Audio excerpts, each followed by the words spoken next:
നിധി പറയും താനൊരു നുണയനാണ്. തൻ്റെ കാര്യത്തിന് വേണ്ടി നിങ്ങൾ എന്ത് നുണയും പറയും. കുടിച്ച വെള്ളത്തിൽ നിങ്ങളെ വിശ്വസിക്കാൻ കൊള്ളില്ല. ശ്രുതി കുറേ സോറിയൊക്കെ പറഞ്ഞു നോക്കും. നിധി പക്ഷേ അതൊന്നും കേൾക്കാൻ തയ്യാറല്ല. നിധി പറയും, ഒരൊറ്റ കാര്യത്തിന് കൂടി എനിക്ക് ഉത്തരം വേണം. നിങ്ങളുടെ അമ്മയെ നിങ്ങളുടെ അച്ഛൻ കൊന്നതാണോ? ശ്രുതി ചോദിക്കും, ഇതാരാ നിധിയോട് പറഞ്ഞത്? നിധി ചോദിക്കും, ശരിയാണോ അല്ലയോ അതുമാത്രം പറഞ്ഞാൽ മതി. ഇത്രയും പ്രധാനപ്പെട്ട ഒരു കാര്യമായിട്ട് കൂടി നിങ്ങളത് പറഞ്ഞില്ല. പകരം നിങ്ങളുടെ വീടിനെ പറ്റി നല്ലത് മാത്രം പറഞ്ഞ് ഇമേജ് ഉണ്ടാക്കി. ശ്രുതി പറയും, ഞാൻ എന്തിനു പറയണം? മറ്റു നുണകൾക്ക് എന്ത് കാരണമാണോ ഉള്ളത്, ഇത് പറയാത്തതിനും അതേ കാരണമാണുള്ളത്.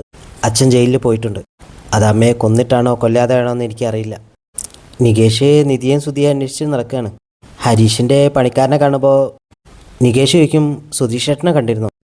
അവൻ പറയും, അവരല്ലേ പാർക്കിലിരിക്കുന്നത്, എന്തോ സീരിയസ് ആയിട്ട് സംസാരിക്കുന്നുണ്ട്. ശ്രുതി പിന്നെയും നിധിയുടെ അടുത്ത് വന്ന് സംസാരിക്കുകയാണ്. എന്നെ മാത്രം എന്തിനാ ഇങ്ങനെ കുറ്റപ്പെടുത്തുന്നത്? ആ സർട്ടിഫിക്കറ്റ് എടുക്കാതെ പോരാൻ ഞാൻ പറഞ്ഞിരുന്നോ?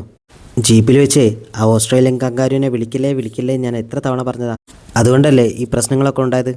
അല്ലെങ്കിൽ ഏതെങ്കിലും ഒരു ഹോസ്റ്റലിൽ താമസിച്ച് നല്ല ജോലിയും കിട്ടി സുഖമായിട്ട് ജീവിക്കുകയായിരുന്നു.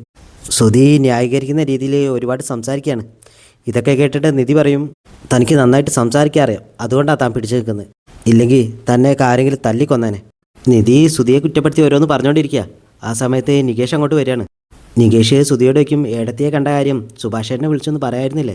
ഏട്ടനാടെ ടെൻഷൻ അടിച്ചിരിക്കുകയാണ്. ശ്രുതി പറയും, ഞാനത് പറയാൻ വിട്ടുപോയതാടാ, ഞങ്ങളിവിടെ ഒരു കാര്യം സംസാരിക്കുകയായിരുന്നു. നികേഷ് പറയും, ഞാൻ ഏടത്തിയേയും കൂട്ടി പോയിക്കോട്ടെ? ശ്രുതി പറയും, ആ പോയിക്കോ. പോകുന്നതിൻ്റെ ഇടയ്ക്ക് നികേഷ് നിധിയോട് ചോദിക്കും, സുധീഷേട്ടനുമായിട്ട് വഴക്കിട്ടോ? നിധി ആദ്യമൊന്നും മിണ്ടില്ല. നികേഷ് ചോദിക്കും, എന്നോട് വഴക്കാണോ? നിധി പറയും, നിന്നോട് എനിക്ക് എന്തിനാ ദേഷ്യം? സുധീഷ് കള്ളം പറഞ്ഞ കാര്യങ്ങളൊക്കെ നിധി പറയുമ്പോൾ നികേഷ് പറയും, സുധീഷേട്ടൻ ചെറുപ്പത്തിലേ അങ്ങനെ എന്ത് കാര്യത്തിലും നുണ പറയും. പക്ഷേ പ്രശ്നക്കാരനൊന്നുമല്ല, പാവാണ്. സുധീഷേട്ടന് ആ വീട് ഇഷ്ടമല്ല, എങ്ങനെയെങ്കിലും അവിടുന്ന് രക്ഷപ്പെടണമെന്ന ആഗ്രഹം.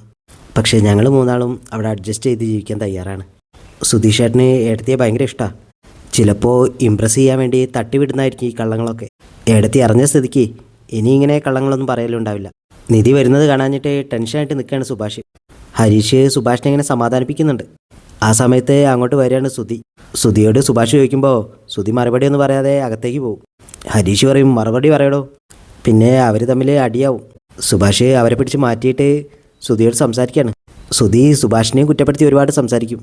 ഇതൊന്നും പക്ഷേ ഹരീഷിന് ഇഷ്ടാവില്ല. ഹരീഷ് പറയും, താൻ നുണ പറഞ്ഞതിൻ്റെ പേരിലേ ഞങ്ങളൊക്കെ മോശക്കാരാവണോ? താനിനി ഇന്ത്യൻ പ്രസിഡൻ്റ് ആണെന്ന് പറഞ്ഞോ, ഞങ്ങൾക്ക് കുഴപ്പമില്ല, പക്ഷേ ഞങ്ങളെക്കുറിച്ച് നുണ പറയരുത്. ആ സമയത്ത് നിധി നികേഷും കൂടെ അങ്ങോട്ടേക്ക് വരികയാണ്. ശ്രുതി പറയും, എനിക്കറിയാടാ, നീയാണ് ഇതൊക്കെ സുഭാഷ് ഏട്ടനെ കൊണ്ട് പറയിച്ചത്. എങ്ങനെയെങ്കിലും എൻ്റെ ജീവിതം നശിപ്പിക്കാൻ വേണ്ടി നീ ചെയ്തു കൂട്ടിയതാ ഇതൊക്കെ. ഇത് കേട്ടിട്ട് ദേഷ്യം വന്നിട്ട് ഹരീഷ് ശ്രുതിയുടെ മുഖത്തിട്ട് അടിക്കുകയാണ്. ശ്രുതി എണീറ്റിട്ട് തിരിച്ചടിക്കുന്നത് കൊള്ളുന്നത് പക്ഷേ സുഭാഷിനാണ്. ഇത് കണ്ടിട്ട് എല്ലാവരും അവിടെ ഞെട്ടിത്തരിച്ച് നിൽക്കുകയാണ്. സുഭാഷ് ഒന്നും പറയാതെ മുഖത്ത് കൈയും വെച്ച് അവിടെ നിൽക്കുകയാണ്.